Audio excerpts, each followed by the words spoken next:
Hi, this is Walter Bond, and welcome to another edition of Motivational Monday. All this month, we're talking about accountability. If you remember last week, I encourage you guys to every time you get a chance to say, my bad, my fault. Hopefully you took advantage of that. That should have been liberating for you. Always be accountable, always take responsibility. Here's my challenge for this week.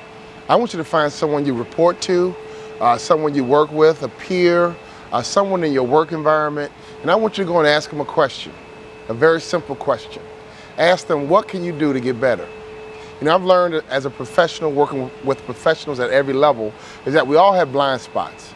In other words, we see ourselves some ways, we have a certain perception of ourselves, but sometimes our peers have a very different, or they see something about us that we can't quite see ourselves. So when you go to work tomorrow, or should I say today, it's early in the morning, I want you to think about this all week. At some point, I want you to sit down with important people in your business, your colleagues, your clients, your customers, someone you trust, someone that's going to be honest with you, and say, you know what can I do to get better at what I do?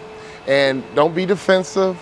You know, sit back and get that information because you're really trying to get yourself better. You know, I've learned as an athlete that, you know what, we got corrected all the time, and that's how I made it to the NBA. You know, as a motivational speaker, we send out questionnaires, you know, we send out comment cards. And early on, you know what, I had some rough days because I had a lot of constructive criticism, but it helped me get better. So that's what I want you to do as an accountability partner. I want you to go to someone really important in your industry, in your company, someone you respect, and just ask them a simple question, what can I do to get better? If you're really courageous, you can go home and ask your husband or your spouse or maybe even your kids. But you want to know what you can do to go to that proverbial next level. I'm glad you enjoyed Motivational Monday. See you next week.